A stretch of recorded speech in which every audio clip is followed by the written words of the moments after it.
Good morning, good morning. Just a few minutes before we get started with the last free class for August, shared kitchen versus freestanding bakery. What's the next best step? Coming up, we'll give everyone a chance to jump on.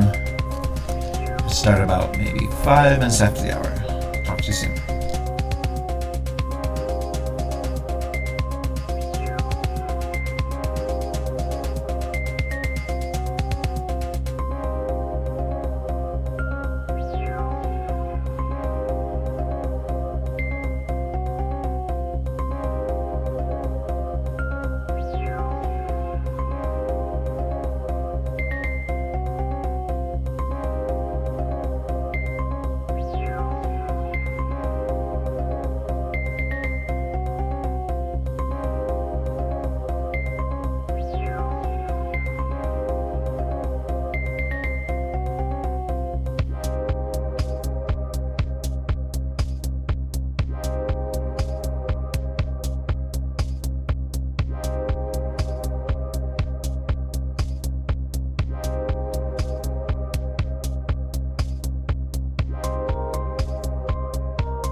Hello, it is right about 11 o'clock. I'm going to give about 5 more minutes, see if anyone else jumping on for the live, and we'll see if we make it to the replay. Should go after this as well if we miss something, if you tune in late. But coming at you in a couple minutes, shared kitchen versus freestanding bakery. What's the next best step? Pastry edition, as always, coming right up.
Good morning, good morning, good morning.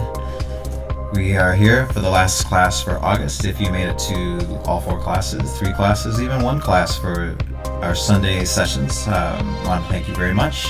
It's been really interesting to just cover an array of topics.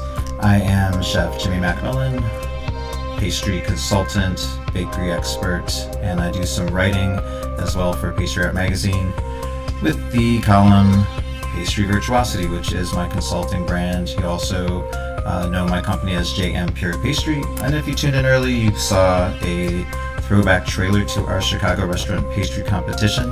Hope you enjoyed that, seeing everybody was there. Let me cut off the music and we can get started. So today, of course, is interesting. It's a little bit different. We're here talking about the decisions that many of you may have made, may be making, may be in the process of. It's very relevant here in Chicago. We do have a number of farmers markets, of course, and some really amazing desserts. In fact, the article that I'm working on for the next Pastry Chef magazine, Pastry Virtuosity, is about farmers market desserts, pop-up desserts, and how many, and I think if you look at what's going on in that arena, or what has gone on, but maybe even now more in the last year and a half, is the future of what desserts might look like if it's well supported. And where will those businesses end up? How will they align? What's their go-to-market strategy, so to speak? So that brings us to today's class of shared kitchen versus freestanding bakery. What's the next best step? But if we want to think about all the things we covered this month, right? We talked about how to be a better manager. We talked about, how to be maybe pastry consultant's good for you too. Maybe that's another lane in your business, something else you could do, or full time. And also last week, kind of brushing up on PR for the bakery business, how you could do your own. I want to reiterate, we do have 3 live classes, replays for how to be your own publicist. Pastry Edition, that was a class from a couple of years ago that was a paid class, but I share that with you, and also a document from workbook from the first class, just to get started thinking about those things. And in a similar light, today I will show you we have a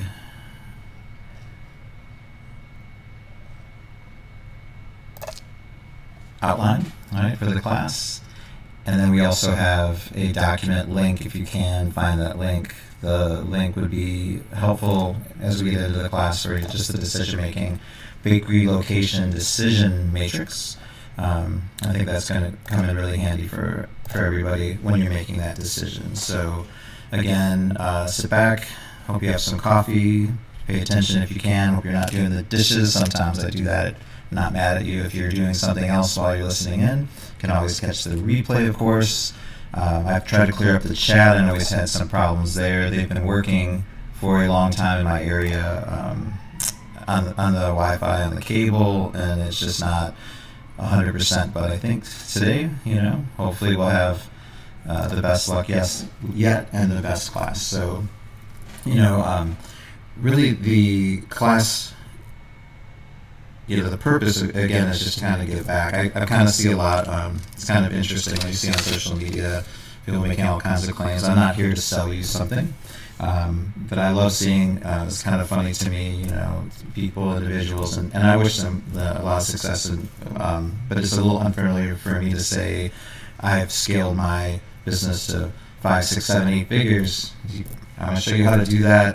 It seems like really hard for me to believe 100%, and I think in the 6-figure claim, 6 figures isn't really as much as it used to be, right? Like you got to $100,000 maybe in recent decades. That was like a really good position. But if you're a business owner and you're only making $100,000, hopefully your expenses are really, really low. So we'll get into that as we talk about the shared kitchen or freestanding bakery.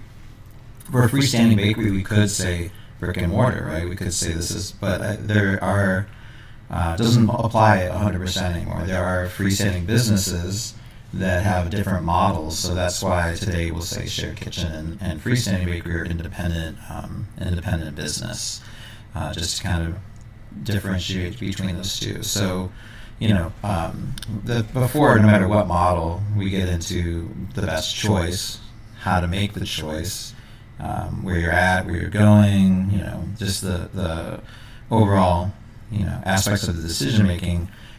The first step is really, so this is number one, defining your business goals, right? How do you define where you want to be? Because that really helps us decide. I'm a firm believer of starting with the end in mind. And if the end point is, a CPG bag of cookies in the grocery store, that's going to be a different path than if the end goal is, artisan bakery product that customers bring into their home. They come in and support your business frequently and become regulars for your business. Those might be two different businesses. Or you might combine the model, right? Start with one. People love your products and eventually say, it might be great to get something on shelf and then get something in the store. Maybe it's a different path. So those are all decisions you will have to make. So figuring out what stage you're at is important. I write that down. This is where I'm at. I'm working for someone else, don't have a business. I'm working for someone else, but on the side, going to pop-ups and farmers markets and showing, and occasionally I'm, still working for someone else, or maybe working half the time for someone else, but then the other half the time I'm actually out there every weekend and have a good supplemental income from this thing that I love. I know a lot of individuals kind of in that circumstance. Maybe their, day job, so to speak, is in a different field completely, and they hatch this food business, and they're really passionate about that. And one may complement the other for some time. And I think this is a really good group for this critical decision. You see that there could be success. You're getting feedback from customers that are able to sample, buy, and experience the product, enjoy it, telling you that they love it. It's really encouraging. If you open up to a farmer's market and nobody bought anything, I would be worried. It's just a pretty good venue. People try things. Maybe that's when you want to, do I have the right product? Kind of go back to the drawing board. But for the most part, if you're here tuned in, you have something that will work. It's good. People like it. You like it. Number one, right? You have to love your products and love your customer, right? Love your customer enough to understand what they want from it. Maybe make some adjustments depending. But for the most part, feel that you have the right product. And then, thinking of what's next, like when do you get to that point, right? When do you get to that point? And so this is the juncture of the decision making. Had some success. Can't tell you to quit your day job or not quit your day job, but I can tell you firsthand that there is a such thing as waiting too long. There is a such thing. Like, I pushed off becoming an independent business over and over again, and sometimes I would make a foray into being independent, and then I would, and I've told the story, before, but I would then get a position that I thought, this is great. This really is better than my own business, right? But I will tell you now, being on the other side of that choice, that there probably isn't anything as rewarding. And just making sure you're clear on the way and reasons why you get into business, right? And if it's to not work and to get rich quick, and that's probably not a food business, right? I think we all know that, and I think everyone says that. I think we're all on that page, right? But as far as like making a living, doing something you love, being in a space that's really exciting, interesting, and being really active and not just sitting at a desk all the time, food businesses can be all that. You work for someone else, making your own way, but making your own way is the most satisfying, because bringing something that you had, your baby, so to speak, to life, super rewarding, right? Super rewarding, and definitely I would love to have all of us champion those type of businesses. So let's look at those two choices then. We know we're almost to that point where we're either going to need a bigger kitchen, or what is this space that we need? So the pros and cons of a shared kitchen, right? Nothing's perfect, right? These are not equal choices. This is why we're talking about that today. There's just really, like, you have to weigh it out. So when we get to the matrix, I'll help you make the decision. But just top level, view, the benefit of a shared space, right?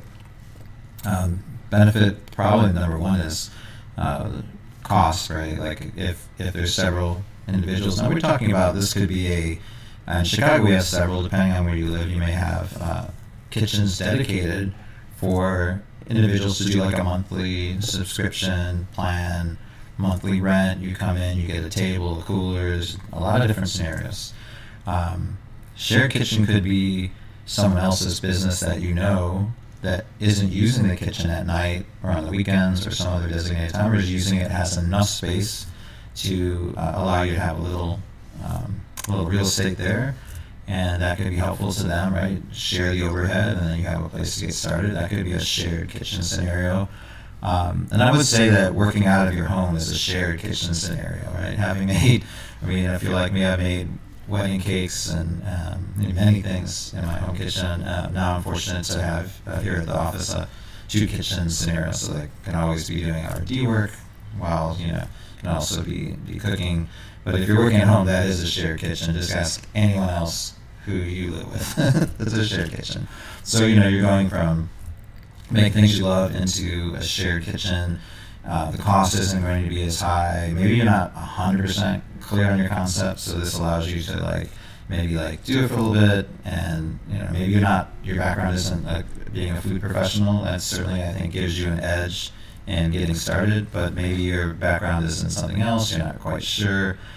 It's really a good first step to just okay, I'm going to try this out, and if it's really bad, I can just pull it out. I'm just going to shut it down and go back to cooking at home or enjoying other people's offerings. So that's always the benefit of the shared kitchen. It's a good early step, shares the costs. There's some cons to that, right? The con side is you don't have necessarily all the access. You might be sharing coolers. That can be tricky. Hopefully you have a lockup situation, but definitely need to think about what it means to have a shared space with everybody else and things that you don't control. You might have shared equipment. For example, I knew a business that was working in a incubator for businesses, for food businesses, which is great because they understand your needs. They did have a dough sheeter, but they were more than 2 companies making croissants, Danish, laminated dough, breakfast pastry products. And really, if you know that kind of work, it takes a dedicated amount of time with intervals to create the dough, to shape, sheet and shape product, just to go through that whole business so that you have product to sell. And it was really hard to coordinate those shifts with the bakery. And that's the same, other bakery owners in that space. It's really going to be the same with shared mixers, right? Any kind of shared equipment. And then if you have your own equipment and you can't lock it up, will people use your equipment? And hopefully not steal your equipment. So yeah, you just lose the ability to control a lot of it. So what you save, on the top line, hopefully there aren't any other, costs that come up because you have that shared space. Proximity is the other thing. If you have any kind of space, and if you've worked out of your home before, if you're trying to work somewhere, close is really important, right? To be close, because you'll spend so much time going back and forth. If you're purchasing from vendors or from a cash and carry type distribution outlet, like a restaurant depot or something like that, you need to be able to come and go. Distance will just prevent you from doing what you love, so you'll be spending more time transporting things. So the logistics of the shared kitchen are really important as well. So just some things to think about. Also, even though it is less expensive, all of that money isn't really going to you to build the business. You're probably not buying tables and a sheeter, for example, and the mixer, and those things. All those are expensive in the startup. Once you own them, right? You can sell them, and you can rent to someone else and make it your own shared kitchen. But often, this type of incubator or shared space or pay rent, pay as you play type situation, the money's gone, right? So just something to weigh out. So if you do that for 6 months to a year, you could calculate that cost into the business. That's not too bad. If you start doing that for an extended period of time, the other kind of basic lack of control is if what if they close? What if they are not able to sustain that model, or just decide, like if it's in the back of someone's kitchen, they say, we need the space back. So you can only go so far when you don't have control over the environment. There's so many things that you need control over as a small business owner. So yeah, this is something to keep in mind for sure. Kind of looking through the outline, so we talked about shared kitchens, but what about the pros and cons? What about those pros and cons of the independent freestanding bakery, right? Because we know it's all good, right? If you own a bakery right now and you're listening, if you know someone owns a bakery, if you work for someone who owns a bakery, now you know that the costs seem to be exponentially more, and it's true. But you could have a micro bakery. I mean, what is the difference between a room where you have a small bakery set up with a small amount of items and a larger space where you have to more items, employees, showcase like that? It really comes down to, again, what we talked about initially. What is the design of the business? And so we go through various thinking periods of time where and you see this in restaurants as well, where the menus will get cut down, right? Now more than ever, I think the most efficient business models are the ones we should live into, right? Just because the supply chain is easier throughout. We all probably understand if you have 100 bakery items, well, there's plenty of bakeries that have 100 items if you think about all the different flavors, the similar categories and cookies and cakes and all those things. How many of us think that perhaps of the 50, maybe 25 of those are pulling down the profits? You may have, the old adage is, 90% of the profits come from 10% of the offerings, right? Or every business is different, but some level where we know that it's not congruent, where you have items that just don't do well, right? And if you're an older business, the freestanding business, and you're keeping those items around, this often becomes problematic. But here you are trying to make that first decision. In the decision-making process, really just, and it's a balance, because if you decide on a very small environment and you blow up and you do great, right, and your goal is to have this certain number, right? You want to make 1.5 million within 3 years, which I think is very possible, revenue, top line revenue. But then you get to that point, you may need to move, right? You may need to find another model, but maybe the model is, setting up another kitchen and other outposts to sell. So there's a lot of different ways to position it, so that freestanding bakery, again, doesn't have to be one business, brick and mortar. It can be the right size, physical building and sales online, sales wholesale, sales, at pop-up locations still. You may be able to continue building with that following that you have, start your freestanding business, but then keep a weekend, couple of the best farmers markets or the best pop-ups, or seasonally change it up and just be places where you think you can sell. I definitely think that the selling, setting up and selling is better than when you just do events and just have this like PR event, right? I think anytime you set up like that, and there's some value to it, of course. The right event, it's a charity, we want to give back, but in terms of a business idea, if you can't shoulder some of the costs of doing it, it's really you need to be in a really good place in your business to say that we can do events irregardless of the ROI. But if your business continues to involve the farmers markets and the pop-ups, that's just really smart PR, and you're still getting incremental revenue from that, or even like its own vertical. So you have that balanced offerings, but encourage you really to have the same offerings in every situation, which can be difficult. We've talked about that in other lessons, but to get back to the pros and cons of the freestanding, right? You own and control it, right? It's like the opposite of the shared kitchen. But then the challenges are like you own it, right? It's like you have problems with either the landlord, you have problems with, so you're like, make sure that you meet and have a clear understanding of what you plan to do with the space. Are you tearing up the floor? Are you going to do things in phases where they're okay with the first phase and you get into it? Does it have the right power requirements? This building you're in, do you know how? Perhaps starting with the menu, looking at the equipment needed to make the menu, and then while you're looking at spaces to make sure everything will fit in that space. Do you need some kind of dock? I'm not saying a fancy dock, but often you have a great outlet and all the storage and refrigeration is downstairs and you're off of an alley. It's very Chicago, but like most big cities have that. Most locations can be challenged. So you have to look at all sides of the business for this freestanding idea to work for you and not be a big headache. Whereas, someone else owns those, it's kind of their headache. So shared responsibility, but probably harder to grow. But then on the other hand, that freestanding allows you to brand better, get your name up. These are all very positive. You can put a marquee, you can have your signage the way you want it. People come in, the presence is so much better, isn't it? Especially if you see the movement.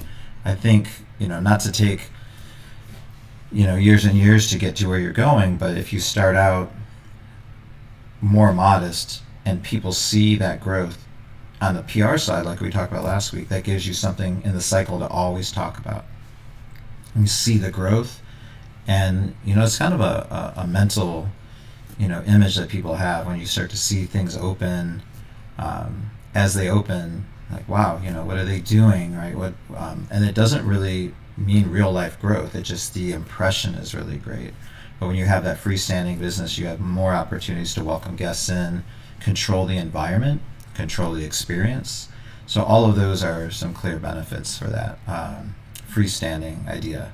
But it does come down to cost too, right? And cost components, there's a lot, right? Do you have partners? How much cash do you need really for any scenario? And we all know that you need a lot, right? You could never have enough. But the reality is, as you start to build, you have to have a number, and there's a number that's attainable. And there's some surprises along the way. It's something that I like to assist with, is minimizing the surprises. There's a lot of things that kind of don't get thought through early because you're making all these big decisions on equipment, big decisions on personnel and transition plan, but then we forget about other things. So when we look at the matrix, some of those are covered to kind of help make that decision for the most part. So looking at our outline, making sure I'm here good on time. We talked about the shared kitchens and the freestanding, and then really just assessing the business needs again properly. You had the vision for the business, you kind of weighed out both scenarios, and without making a final decision, you say, okay, these are the differences, the pros and cons of a freestanding versus a shared situation. But then what is the actual business needs, right? What's the specifics that you need to do? And I would write these out, this is the volume that I need to have, and find the metric that works for you. I need to sell X amount of each product every day, X amount of dollars every day. For you to calculate costs on a product, though, on a menu, to do projection, you really need to be fixed on your pricing. And when you're making this transition, is a good time to reassess what you're able to charge in one venue situation, whether it's, again, farmers markets, online, some kind of pop-up, some kind of wholesale that you're already doing. It's the best time to reassess that, because you really need to set your menu price to, like, so much you need to do ahead of time that really comes later, often comes later. So I'd encourage you, learn from what we've seen from others, is write the menu first, figure out the costs for the items, the actual costs right today, and as food costs keep going up, transportation costs go up, do we build a little space there, or just be really clear on what we're doing and where we're exposed for that inflation to really hurt us. So when you're making that decision from going, building the business and growing the business, always go back to those costs of goods sold. Always know the realistic, COGS, as we call them, are. And I would say more than half the businesses, being generous, don't have a clear idea of the COGS because they're not able to calculate it frequently enough, and some things may have changed. For labor, for example, let's look at the cost, because the cost, knowing them first, helps make this decision for the venue you want to build a little bit easier. Labor costs, do we calculate that with our best person that always makes it? Do we calculate that with the worst, slowest, not worst, but like youngest in their career learning? Do we come up with an average? It's important whatever we assign to that labor number is realistic. Or are you, as the business owner, doing everything? How do you assign a wage to yourself? Like when you set up the business, hopefully you're set up under an LLC or some type of business entity where you can also perhaps draw a salary, so you can kind of assign this salary to work that you do.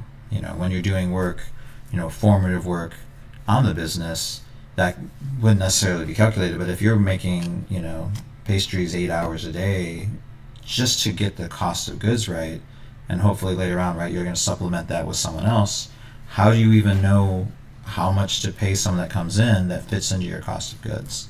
It gets a little tricky. So I don't think you have to have all the answers for those things, but you need to identify the questions and assign a value and be really clear on those values need to continually be defined, right? Hopefully that makes sense. That's getting really a little bit deeper into the business planning. But again, if the question is, do I share a kitchen, or do I just go out on my own and bite the bullet and build something bigger and have my own freestanding bakery or dessert eatery, or really anything, it's important to kind of dive a little deep and then kind of back up, get the global view, and look at all the areas. Food cost is more easy, but like we said, more easy to calculate, but like we had noted, those do fluctuate. So kind of coming up with a range. And yeah, definitely go high on the cost of everything. And if you can still make it, you're good. Being hopeful and conservative, there's a time for that. Being hopefully optimistic.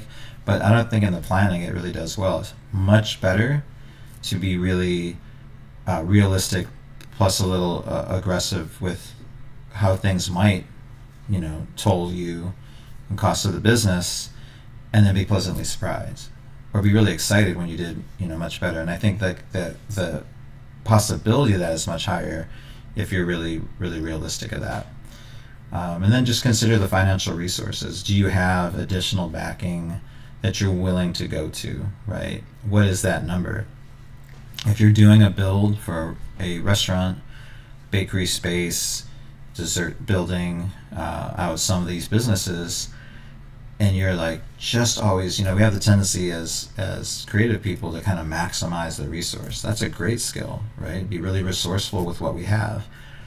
But if you cut it too close in a build, it will give you a lot of problems. And if you cut it too close, even in the shared space, you need to be able to sustain that business. And if it's not stable and you're counting too much on the returns. Now, there's some old thinking that says you need to have 6 months set aside, all the business costs for you to really think about, jumping out. 6 months, you're good. But I don't know if that's really always possible. I don't know if it's necessary. Even when there is that resource, I would encourage more of like a bootstrap thinking, right? Where you say, hey, we may have the resource, but we're going to segment the steps of building the business. And let's say it's a shared kitchen, and maybe the plan is to do both, right? We're going to have a shared kitchen for 12 months. After 6 months, we're going to assess what it would take, how well it's going, and maybe plan for at the end of the year to look at freestanding business, situations. So to do that, you could say, we have the resource. We're going to take a small amount of that resource and only use that. We think it's enough to get us through 2 months, maybe 3, and try to generate just with that amount and work within that amount. It's a good way to keep teams on task, yourself on task, budgets in line, and only go to that other cash resource absolutely when needed. You can set up goals and say, hey, if we can meet this kind of budget that we're making, because that's really what we're doing, right? We're making a projected budget for all costs for the business. But if we call it a projected budget, I think that can be a little intimidating. But the fact is we need to sell and make more than we spend, and we need to know ahead of time how we're going to do that and what we're going to do with the overage. And with the overage, if you're working in this model where you have a cash reserve, you're working with a portion of that reserve, and the plan is to try to maintain the business with just that portion. I have 3 months of cash. I've got 3 other months set aside, but this 3 months, we're going to try to stretch that to 6 months with the proceeds of the business. So hopefully that makes sense. If you're too early dipping into all the money that you have, all the cash reserve, all the resource, or you'll find yourself going to the bank for loans. You'll find yourself asking, investors for loans. You'll find yourself going into money that you don't really have to spend, because this would be, I would say, optimistic planning could be poor planning. I'm an optimistic person, On certain occasions, there's not been a lot of evidence to be optimistic in certain areas, right? Like, let's say, new hires. Always feel like everybody, given the right tools with the right, right person in the right place, can be a great hire, but that's not always true. But I think mentally, I need to believe that. I do have some wins, so that is definitely the attitude. But in the financial planning, I just don't think there's a place for it. We don't know what will happen in the marketplace. We don't know how many people will come and actually buy products. So we can only project and plan and kind of tier out how we use the resource. For the financial part, we talked about a little bit, but then there's the legal part. Like, how much of our resources will we need to use? Look at here we're getting into the financial and legal, right? The legal requirements. So what is the lease agreement? We talked briefly, with the landlords. But then there's also the permits and the licensing and calculating all those. And really, like, taxes, how, depending on the makeup of the business, location of the business, how to maintain, the tax burden monthly as you collect, so that you don't get in trouble later on with the IRS, which you do not want. So again, accepting this freestanding situation, making sure that we have an accountant, or we're familiar enough with accounting to know that we're able to keep good track, of the proceeds of the business, of the spending, separating. And again, it's really important to have that minimal LLC, so you can separate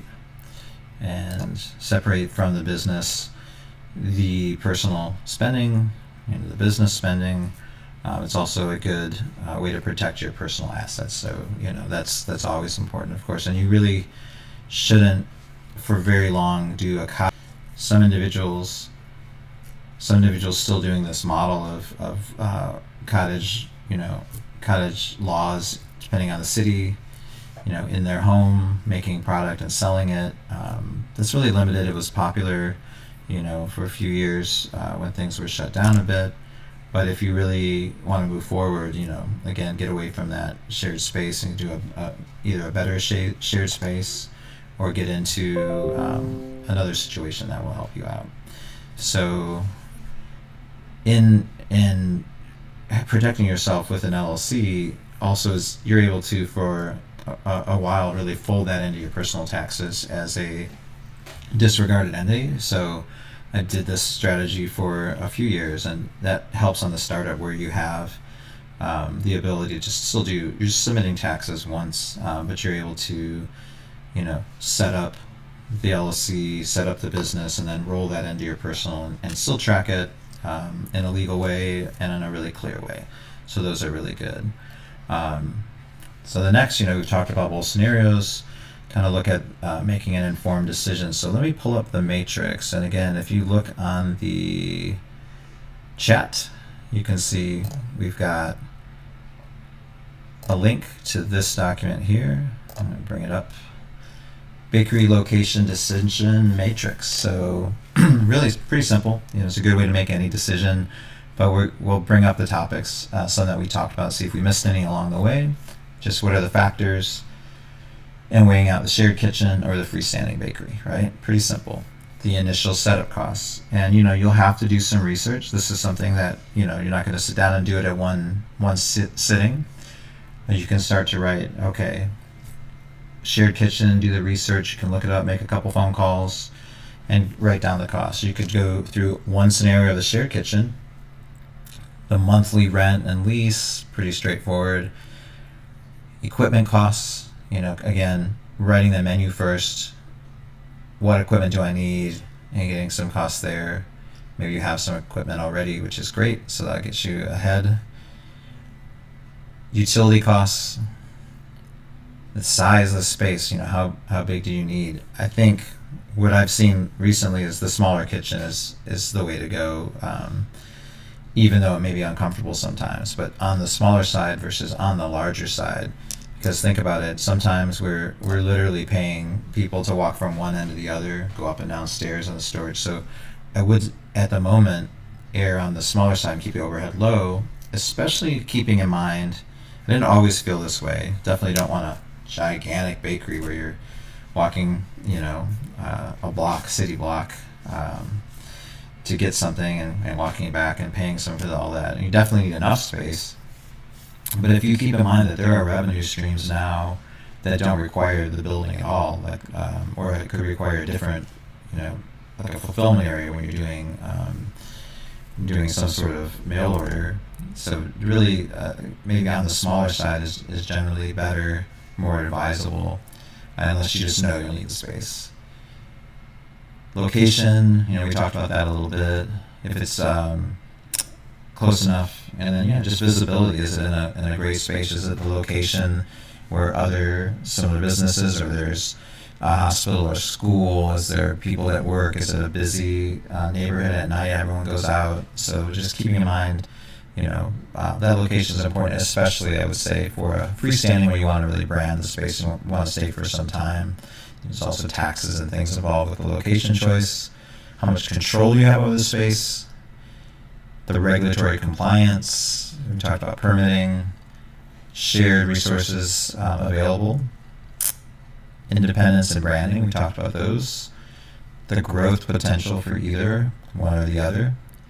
The flexibility and scalability. And again, knowing where you're headed, the actual goal, and being really solid in that will help you, because if you change your business too much, then you're going to be always having to rethink these things. So this is the way that you would work on the matrix, right? Just kind of set 1 to 5 the value, so rate each option for what you have. Then multiply the rating by an importance ratio. So we should talk about that. So I would go through for your business, and next to the box, write in, hey, for the criterion, what is the importance? Because for some businesses, the importance to you might be the location.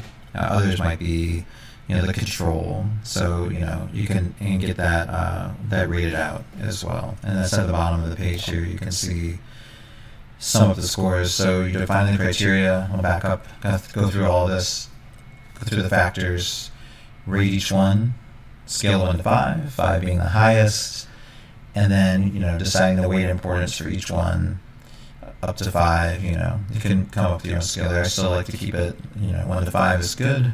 Sum up the scores, get a total, and see what you think. Did it come out the way you expected? Is it close? Is it not close at all? Is it just super clear that you are not ready, for freestanding? Or is it really clear that you've outgrown this shared space? So the idea of the shared space is going to be a detour. I think that is the number one situation to avoid, is where you spend a lot of time and resources and building and energy, and then really you just get exhausted, right? You get exhausted. I think either one done well, either business worked effectively, it's going to be a lot of energy. It's going to take a lot of you to bring your product to life. It's going to bring a lot of you doing everything that a business owner does. So on one hand, yes, it's good to go slow at times. For example, many major retailers are looking for small businesses to immediately go into, 300 stores of really popular, retail outlets, grocery stores, etc. That probably is too fast for a small business. Growing too fast, we call it growing pains, but sometimes that just breaks the business, right?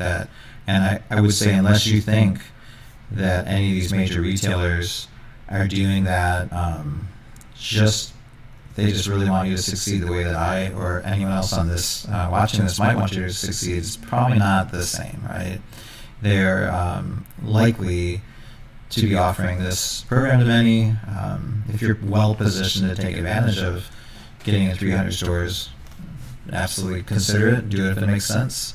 But to go from, a small business in its first year making, $80,000, really small number, making 100, making 500,000, even making $1 million, and again, that's before you pay everybody. We're just talking like top line, gross revenue, and then having to produce that much is probably unlikely to be the best idea, right? So just kind of weigh that out. It's exciting to be considered for those opportunities, but everything in good time. We call it building for a reason. Brick by brick, or again, virtual brick, depending on the business, or whatever material you want to use. We really need to kind of build a foundation. So some of what we discussed here brings up the question of foundation, brings up the question of starting with the end in mind to help you make that decision, right? At the end of the day, for me, building a business is about making good decisions. Running your business is about making good decisions and being decisive. And the more frequently you make those decisions, and then, sometimes you're going to make bad decisions, but making no decision at all, and I'm not saying don't delay decisions, but making no decision at all over a long period of time generally isn't a good idea. Generally isn't going to get you anywhere. So if you make a bad decision, you learn from it, and it allows you to react to it. So then you just get back on, right? And go from there. But listen to your customers, listen to your heart. At the end of the day, I can give you great advice. I feel like I have a certain level of expertise, but the marketplace will decide, which of our businesses ultimately succeed, and then how we make decisions based on our selling, on our product, and our consistency and how we build it will ultimately make the business succeed long term or not. And we've seen just in the last week a couple major acquisitions from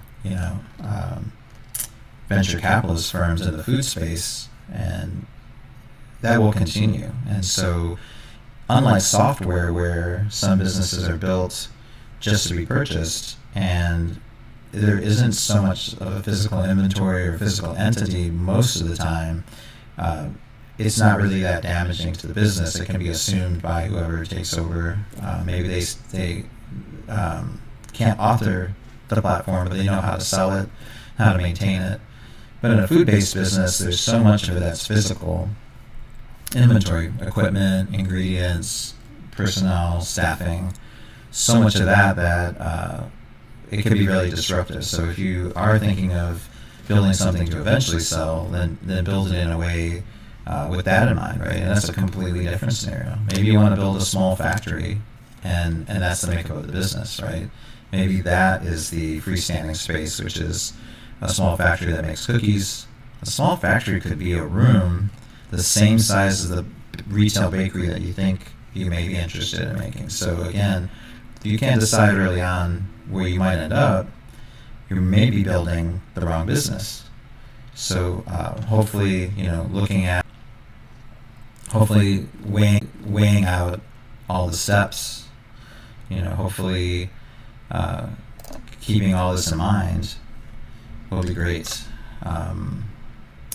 Thank you again for coming, spend some time with me to discuss this. I think, it's a big decision for you, whether you're going to just keep going in a limited sense. Maybe that's the best first step for you, or maybe it's just time to bite the bullet and go, so maybe it is time, after you look through the matrix, go ahead and weigh out all the steps, again, starting with where you want to be, starting with what you're doing. It's very satisfying to have something of your own do well, and I wish that for all of you. Again, thanks for joining me in August. I really enjoyed sharing all these various topics. I'm sure we'll do more in the future. These are really fun to do, and it's great to connect with everyone. So enjoy the rest of your Sunday. Hopefully this was helpful in helping you examine the benefits of the shared kitchen, the benefits of a freestanding bakery situation, and what's your next best step. I wish you all luck, momentum, positivity for your next step in the world. And with that, I will leave you. Again, Jimmy MacMillan from Pastry Virtuosity. It's been my pleasure.